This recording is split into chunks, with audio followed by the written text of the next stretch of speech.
En décembre de 2019, un virus est apparu à Wuhan, en Chine. C'est rapidement répandu sur les continents asiatiques. Il n'y a fallu que 6 mois pour parcourir le monde, devenant une pandémie. Le monde est entré en crise. Hôpitaux bondés, panique de désinformation, combat physique et sur les réseaux sociaux. Certaines personnes croyaient que le virus n'était qu'une fabrication jusqu'à quelqu'un de leur connaissance l'attrape. Tout s'est arrêté. La vitesse du monde, la socialisation physique, l'école, les emplois, visites, voyages, l'économie. Plus de 12,5 millions de Mexicains ont été au chômage. Beaucoup d'entre eux se sont retrouvés sans aucun revenu. Par conséquent, son économie a été sérieusement impactée. Ils se sont endettés. C'est pourquoi ils ont dû recourir à leur fonds de retraite et se consacrer à la vente de produits. Cependant, la situation ne s'est pas encore rétablie.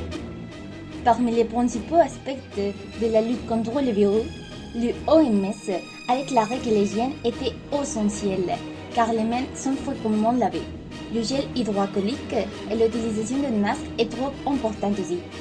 Tenant compte du fait qu'en raison de la situation économique des citoyens, ces ressources impliquent une dépense supplémentaire, aussi minime que cela puisse paraître.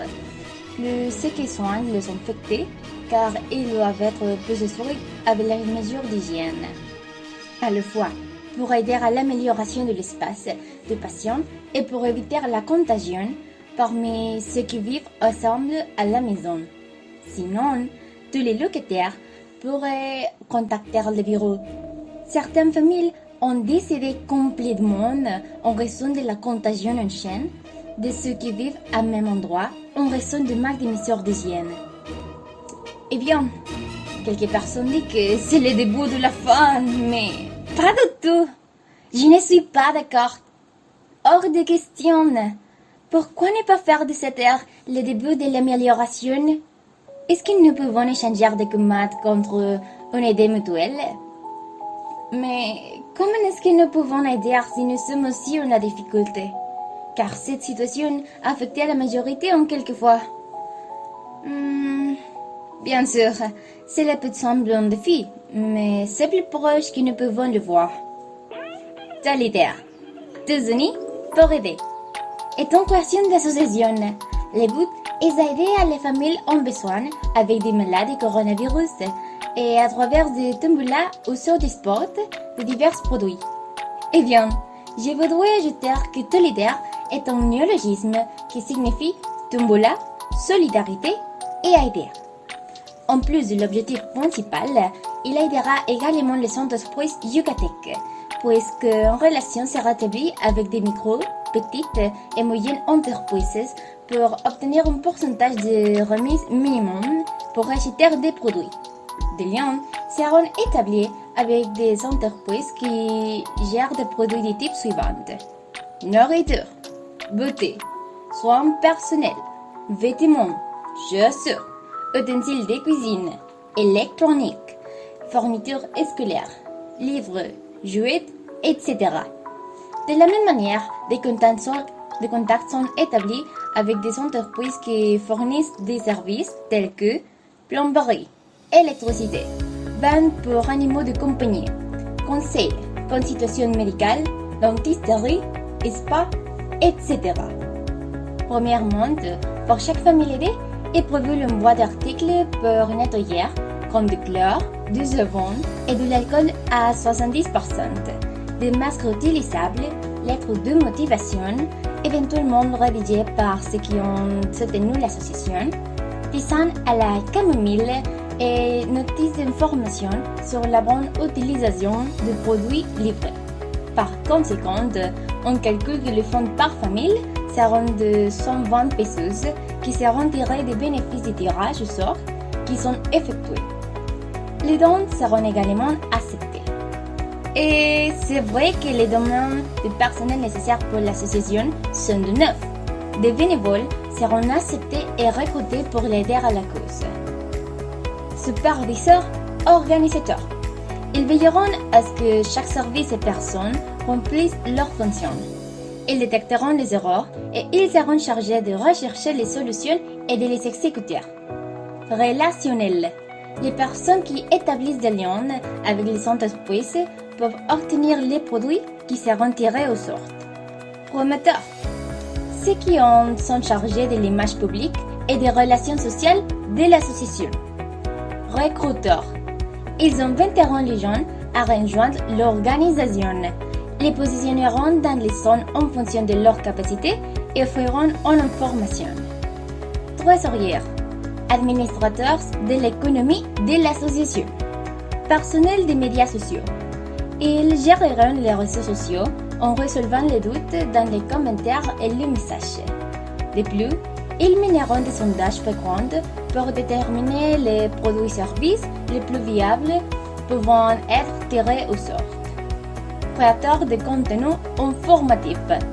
Ils réaliseront des affiches, des brochures, des vidéos et des ressources informatives et attractives pour la population en général et seront également en charge de réaliser les conceptions des broches qui seront livrées aux familles.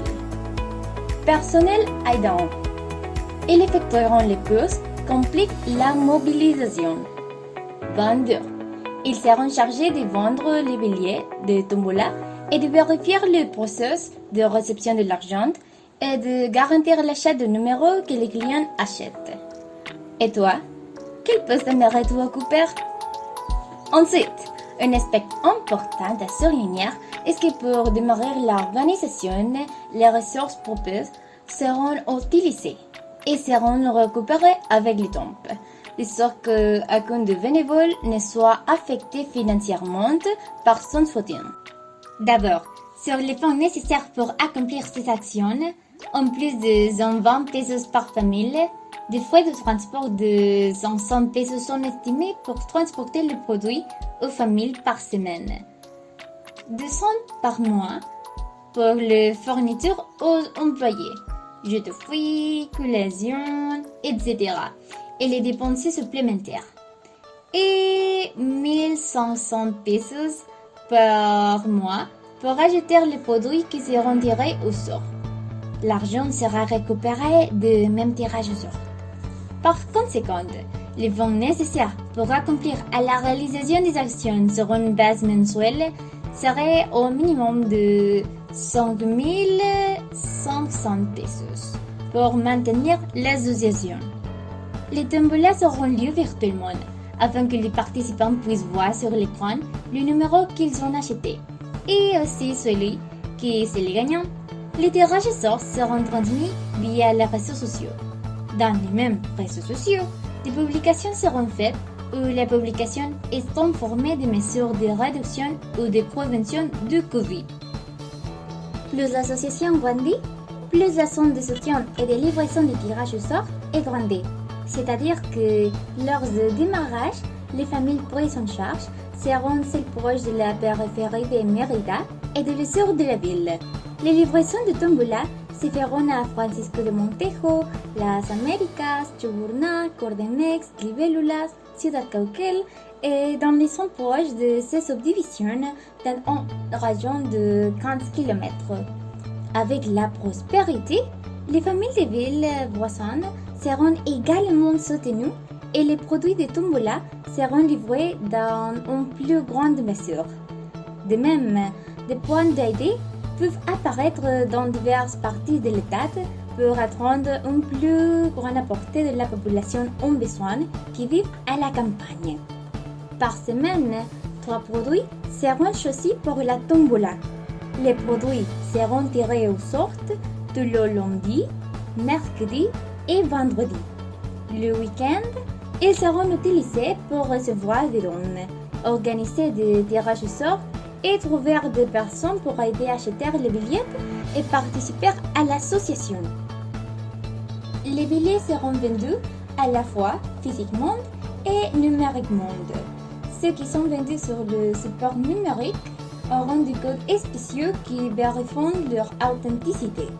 En outre, les acheteurs devront envoyer un reçu sous forme de capture d'écran pour confirmer l'achat du billet. Les produits des gagnants seront livrés à mi-chemin. Les services seront selon les modalités de l'entreprise qui les fournit. à processer avant de la vente des billets. En résumé, je voudrais processer une estimation des résultats obtenus avec les actions menées. Nous vous garantissons qu'il y aura 15 familles aidées au moins.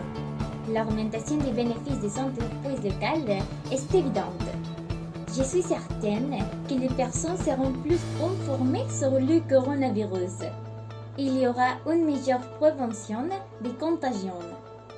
Alors que, toi, citoyen de Mérida Yucatan, qu'est-ce que tu espères pour t'engager à cette nouvelle association?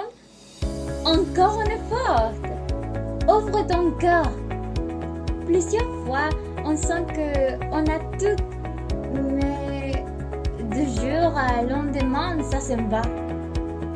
Si nous faisons un changement aujourd'hui, demain, nous pourrions être meilleurs. Évitons ensemble les contagions. Unisons-nous pour nous aider à la fois à la prévenir par de moyens contracter l'existence. Avec vous, nous pouvons faire un changement, car vous êtes une personne courageuse, quelqu'un qui veut beaucoup. Rappelez-vous que tous ensemble, nous sommes plus forts.